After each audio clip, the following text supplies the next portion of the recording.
دیکھیے نظر بد کا وجود تو ہے، ٹھیک ہے سر، وہ موجود ہے، اس سے انکار نہیں ہے، ٹھیک ہے سر، لیکن یہ کہ جوتا لٹکا دیا جائے، وہ ایک کالا کپڑا لٹکا دیا جائے اور پرادہ کسی کا لٹکا دیا جائے، یہ میرے نزدیک یہ توہمات ہیں، صحیح، یہ مناسب نہیں ہے۔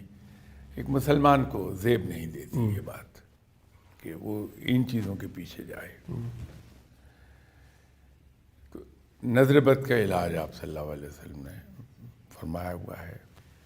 پھر سب سے بڑی بات یہ ہے، ہمارے ہاتھ میں ایک ہتھیار ایسا دیا ہے، وہ ہے صدقہ و خیرات۔ ٹھیک سر، ٹھیک ہے سر، وہ ویری افیکٹو، ڈھال ہے ہمارے پاس مصیبتوں پہ، آفتوں کے خلاف، تنگ دستی کے خلاف۔